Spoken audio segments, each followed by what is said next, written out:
सान्वीला त्याच्या जवळची जाणीव झाली आणि तिने डोळे उघडले. त्याला पाहून तिच्या डोळ्यात आश्चर्य उमटलं. तिला क्षणभर वाटलं की हे भूल औषधाचा भास असेल, पण जेव्हा तिने त्याचा हात स्पर्श केला तेव्हा तिला कळालं की तो खरोखरच आला आहे. तिच्या चेहऱ्यावर सुंदर हास्य खुललं. ती अश्रूंनी हसली. आदित्यने तिला आपल्या छातीशी हलक्या हाताने बिलगवलं, तिला जोडलेली यंत्रणा न डिस्टर्ब करता. हा फक्त छोटासा अपघात आहे. तू इतका का काळजीत आहेस? तिने विचारलं. मी तुला या अवस्थेत पाहू शकत नाही माझ्या चंद्रा. हे कसं घडलं? त्याने विचारलं. सान्वीने दुःखी चेहऱ्याने बघितलं. सर, मी सांगते. अन्या खोलीत आली. सान्वीच्या डोळ्यांनी तिला विनंती केली. आदित्यने ते पाहिलं. बोल अन्या, काय झालं? त्याने विचारलं. ती जिन्यावरून पडली. असं सांगताच आदित्यने डोळे फिरवले. ती कायम चंद्राशी बोलायची, जणू काही वेडी आहे. परवा ती जिन्यावरून जाताना चंद्राकडे पाहत होती, म्हणून तिचं लक्ष घसरलं आणि ती खाली पडली. तिने मला आणि विष्णूला सांगितलं होतं की आदित्य सरांना सांगू नका, पण डॉक्टरांनी मोठी शस्त्रक्रिया सांगितली म्हणून सांगणं भागच पडलं. असं म्हणून अन्या बाहेर गेली. सान्वी, तू वेडी झाली आहेस का? मीच तुला सांगितलं होतं ना की तो वेडेपणा आहे, पण तरीही तू. आदित्य चिडला. हो, मला आधीही वाटायचं की तो वेडेपणा आहे, पण खरं सांगू का, चंद्राशी बोलणं मला तुझ्याशी जवळीक वाटायची. आपल्या व्हिडिओ कॉलपेक्षा जास्त आनंद द्यायची. त्यामुळे मी सुरू ठेवलं, पण काल तुझ्या विचारांनी माझी काळजी घेण्याची क्षमता हरवली. ती ओठ कुरटत म्हणाली. त्याचं हृदय आनंदाने धडधडलं. त्याने तिच्या ओठांवर हलकेच चुंबन दिलं. तिच्या दुखऱ्या हाताला त्रास न देता तीही उत्कटतेने त्याला चुंबन देऊ लागली. मी तुला खूप मिस केलं, विशेषतः काल, ती त्याच्या छातीकडे डोकं ठेवून म्हणाली. त्याने तिचे केस कुरवाळले. काळजी करू नको ग, हे फक्त तात्पुरतं दुखणं आहे. आपल्या प्रेमाला हाही टप्पा पार करायचा आहे. आपलं अंतर काहीही बिघडवू शकत नाही. आपल्याला कोणीही वेगळं करू शकत नाही. त्याने तिचा हात घट्ट धरत सांगितलं. मला माहिती आहे, पण तुझ्याविना मी सतत तुला आठवते. तुला मिस करणं माझा हक्क आहे, ती बाळासारखी म्हणाली. मला तुझी दाढी खूप आवडते. माझ्या चेहऱ्याला तुझ्या गालांवर घासायला मजा येते, ती त्याचा गाल कुरवाळत म्हणाली. तिच्या न दुखलेल्या हाताने त्याचे गाल चिमटीत घेतले. तू दिवसेंदिवस जास्त खट्याळ होत चालली आहेस, तो तिच्या नाकाला नाक घासत म्हणाला. तिने अचानक काहीतरी आठवलं. तू सियाला सांगितलंय का? तिने गंभीरपणे विचारलं. नाही, अजून नाही, त्याने उत्तर दिलं. छान झालं, नाहीतर ती लहान मुलीसारखी रडायला लागली असती, ती हसत म्हणाली. तो तिच्या पाठीवर हलक्या हाताने थोपटत तिच्या गप्पा ऐकत राहिला आणि तिला आरामात झोपवलं. तीही खूप दिवसांनी त्याच्या मिठीत शांत झोपली. त्याने तिच्या चेहऱ्याकडे निरखून पाहिलं. त्याचं कायमता आवडतं दृश्य, पण खूप दिवस तो वंचित होता. शेवटी तोही तिच्या मिठीत शांत झोपला. त्या काही आठवड्यांनंतरच्या ह्या दोघांचा सर्वात शांत झोपेचा क्षण होता. दुसऱ्या दिवशी सकाळी आदित्यने तिला स्वतः हाताने नाश्ता करून दिला आणि तिची सगळी सकाळची कामं करून मदत केली. आई जशी आजारी बाळाची काळजी घेते तशीच काळजी तो तिची घेत होता. पुढील 4 दिवस 4 क्षणांसारखी कधी निघून गेली कळलंच नाही. सान्वीला त्याने सोडून जावं असं अजिबात वाटत नव्हतं, पण जसा त्याने सांगितलं होतं, त्यांच्या प्रेमाच्या खऱ्या किमतीला जाणून घेण्यासाठी हे कठीण दिवसही दोघांनी पार करणं गरजेचं होतं. सान्वीने हसतमुखाने त्याला निरोप दिला आणि त्याच्या मनाला शांतता दिली. तो तिला सोडून त्या रात्री भारतात परतला. मात्र घरी पोहोचताच त्याची वाट पाहत होती एक धक्कादायक बातमी. आदित्य, मल्टीस्पेशालिटी हॉस्पिटलमध्ये लगेच आहे. हा मेसेज मिळाल्यावर ताबडतोब संधीचा व्हॉइसमेल त्याला ऐकू आला. त्याच्या मनात भीती आली की आजीला काही झालं का. तो शक्य तितक्या वेगाने हॉस्पिटलमध्ये पोहोचला. तो पोहोचला तेव्हा त्याने आजीला वेटिंग रूममध्ये बसलेलं पाहिलं. ती जोरात रडत होती. त्याच्या कुटुंबातील सगळेजण तिथे होते. आदित्य गोंधळला. तो जवळ गेला तेव्हा संतीने त्याला मिठी मारली. काय झालं काकू, आजी का रडतेय? त्याने काळजीपूर्वक विचारलं. सौम्याचा काल अपघात झाला, संतीने अश्रूंनी सांगितलं. सौम्या? आदित्यने अविश्वासाने विचारलं. हो, तिचा मोठा अपघात झाला. ती आता ICU मध्ये आहे. डॉक्टरांनी काहीही आशा नाही असं सांगितलंय, कारण तिची अवस्था अजूनही गंभीर आहे. असं सांगून संती ओठांवर हात ठेवून रडू लागली. आदित्यलाही काळजी वाटली. सौम्याने त्यांच्या लग्नाच्या दिवशी त्याला मोठा धोका दिला होता, पण त्याने तिच्या कृतीवर कधी राग धरला नाही. उलट तिच्या जीवनाविषयीच्या निर्णयाचा त्याने आदर केला आणि तिच्या आनंदी आयुष्यासाठी प्रार्थना केली. त्याला वाटलं होतं की ती परदेशात स्थायिक झाली आहे, पण या अपघाताची बातमी त्याच्यासाठी मोठा धक्का होती. काळजी करू नको आजी, ती लवकर बरी होईल, असं म्हणत त्याने सविता आजीचा हात धरून तिला धीर दिला. सौम्याची ही अवस्था होण्यासाठी तीच एकटी जबाबदार आहे, संतीने अचानक जोरात सांगितलं आणि सगळे थक्क झाले. सविता आजी रडत होती, पण तिच्या शब्दांना विरोध केला नाही. तिच्या चेहऱ्यावर अपराधीपणाची जाणीव स्पष्ट दिसत होती. काय? तिची यात कसली चूक? आदित्यने विचारलं. तेव्हा संतीने सत्य उघड केलं. सौम्या पळून जाण्याच्या योजनेची सूत्रधार सविता आजीच होती. तिने सान्वी विरुद्ध केलेले सगळे पाप सांगितले आणि का सान्वीला आदित्यची वधू म्हणून निवडलं हेही उघड केलं. हे ऐकून आदित्य अवाक झाला. त्याला विश्वासच बसत नव्हता की स्वतःच्या आजीने इतकी निर्दयी कृत्य केली होती. तो अविश्वासाने तिच्याकडे पाहत राहिला. सान्वीला तुझ्या आयुष्यातून दूर करून सौम्याशी तुझं लग्न लावायचं तिचं ठरलं होतं, पण उलट तुम्ही दोघं सुखाने राहू लागलात. हे ऐकून सौम्याला प्रचंड ताण आला आणि त्याच ताणात तिने गाडीचा वेग वाढवला. त्यातूनच अपघात झाला. तुझ्या आजीला वाटलं होतं की काही विधिपूजा आणि काळी जादू यामुळे सान्वी कायमची तुझ्या आयुष्यातून नाहीशी होईल, पण उलट त्याचा परिणाम विरुद्ध झाला. संतीने डोकं ठोकून रडत सांगितलं. आदित्य आजीकडे चालत गेला. त्याच्या चेहऱ्यावर राग ओसंडून वाहत होता. आजी, आपल्या स्वतःच्या नातवावर असे घाणेरडे डाव कसे काय खेळले तुम्ही? तुम्ही जे काही केलं त्यामुळे माझा तुमच्यावरील सगळा आदर आणि माया संपली. मी कधी कल्पनाही केली नव्हती की माझी आजी एवढी निर्दयी असेल. हे सगळं तुम्ही करायला नको होतं, त्याने निराशेच्या स्वरात सांगितलं. ही माझी चूक नाही. माझं कुटुंब माझं पहिलं प्राधान्य आहे. मला माझ्या नातवाला परिपूर्ण आणि आनंदी जीवन द्यायचं होतं. त्यात चूक काय आहे? तिने चिडून प्रत्युत्तर दिलं. सगळं चुकतंय आजी. दुसऱ्यांचा नाश करून तुम्ही आपल्या कुटुंबाचं रक्षण करू शकत नाही. सर्वात आधी त्या खोट्या ज्योतिषांच्या गोष्टींवर तुम्ही विश्वास ठेवायला नको होतं. हेच तुमच्या सगळ्या कृत्यांचं मूळ कारण आहे. आपण माणसं आहोत आणि या जगात जगायचं असतं. आपल्याला भविष्य बदलायची काही ताकद नाही. तुम्ही किंवा तो पुजारी देव नाही की माझं आयुष्य पुन्हा घडवेल. हे काही बांधकामाचा नकाशा नाही. आदित्य समजून घ्या. आदित्य म्हणाला. थांब. आमच्या विधींची थट्टा करू नकोस. ते खूप सामर्थ्यवान असतात आणि सगळ्या कुंडलीच्या भविष्यावर आपलं आयुष्य ठरतं. सविताजी हट्टाने म्हणाल्या. किती मूर्ख विचार हा. तुम्ही इतका विश्वास ठेवता म्हणून तुम्ही असं बोलताय. सगळ्याला मर्यादा असते.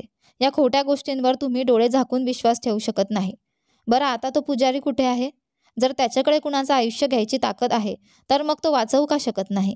त्याला फोन लावा आणि सौम्याचं आयुष्य वाचवायला सांगा. लावा फोन. आदित्य म्हणाला आणि मोबाईल सोफ्यावर फेकून दिला. तो कॉल कसा घेणार? आपण आधीच त्याला मदतीसाठी फोन केला, पण त्यानंतर त्याने मोबाईल बंद केला. संतीने सांगितलं आणि सविताकडे नजर लावली. सविताजींचा चेहरा काळवंडला. त्या मान खाली घालून बसल्या. आजी, कृपया समजा, हे आयुष्य आहे आणि आयुष्यात जे काही घडतं ते अनपेक्षित असतं. हे आपण कधीच भाकीत करू शकत नाहीत. सगळी कुंडली आणि ज्योतिषी फक्त लोकांना भुलवण्याची साधनं आहेत. का तुम्हाला हा खरा मुद्दा समजत नाही? समस्या ही आहे की तुम्ही सत्य स्वीकारायला तयार नाही. एकदा विचार करा. जर माझ्या नशिबात काहीतरी लिहिलं आहे तर मग तुम्ही ते बदलायचा इतका प्रयत्न का करताय? इतके यज्ञ पूजा करून पैसा का खर्च करताय? जर ते नशीब असेल तर ते तसंच होणार ना. हा लोकांचा व्यवसाय आहे. त्यांना पैसे हवे आहेत आणि तुमच्यासारखे लोक त्यांचे गुंतवणूकदार आहेत. तुमचे मौल्यवान पैसे तुम्ही त्यांच्या खोट्या आशा आणि भविष्यवाणीसाठी खर्च करत आहात. तो रागाने म्हणाला. तुला खरं माहीत नाही. मी ते माझ्या आयुष्यात अनुभवलं आहे. तुझी आई तुझा जन्म देताना मेली ते आधीच पुजाऱ्याने सांगितलं होतं. तिच्या मृत्यूनंतर मी माझा मुलगाही गमावला. जर मला आधीच हे कळालं असतं तर मी माझ्या मुलाला तिच्याशी खूप जोडला जाऊ दिला नसता. आता हाच प्रकार तुझ्या आयुष्यात घडतोय. भाकिताप्रमाणे.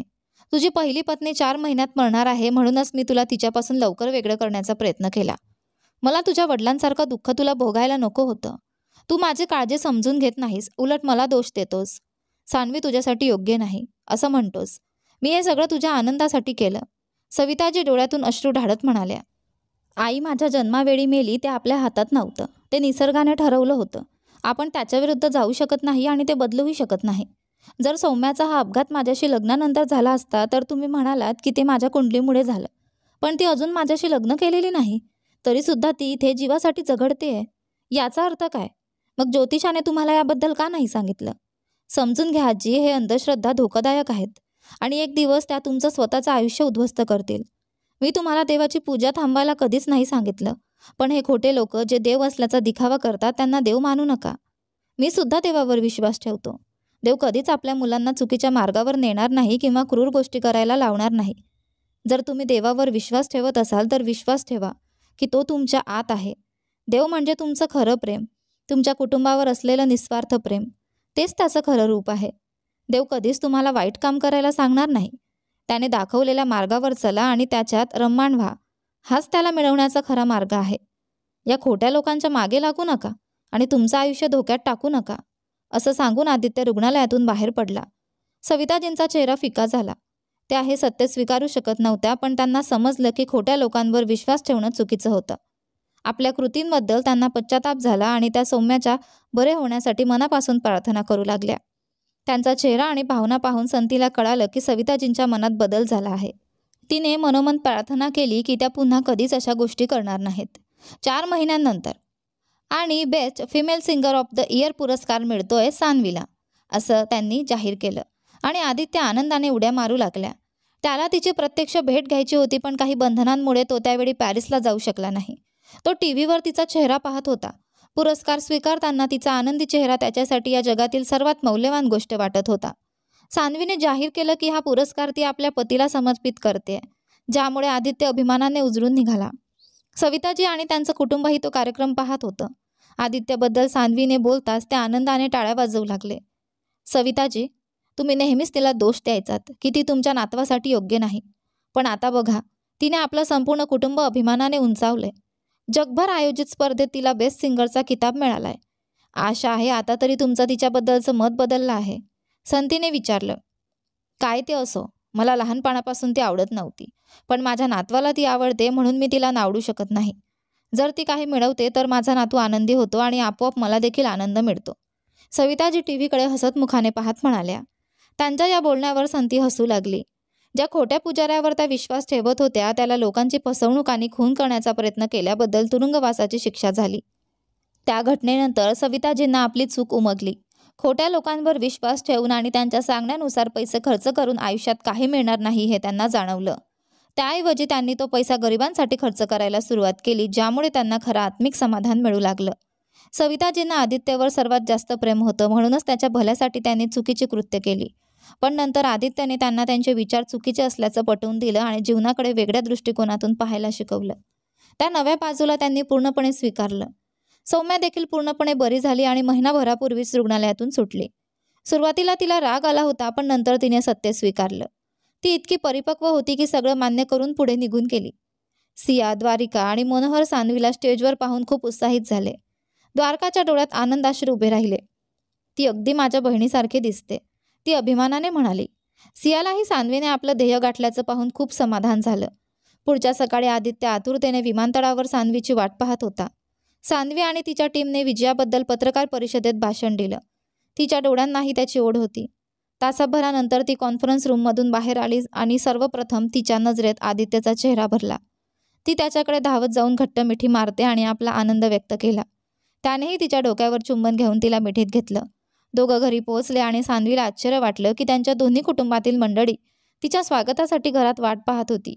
सान्वीने सविताजींचे आशीर्वाद घेतले. सविताजींनी तिला मनापासून शुभेच्छा देत तिच्या केसांवरून हात फिरवला.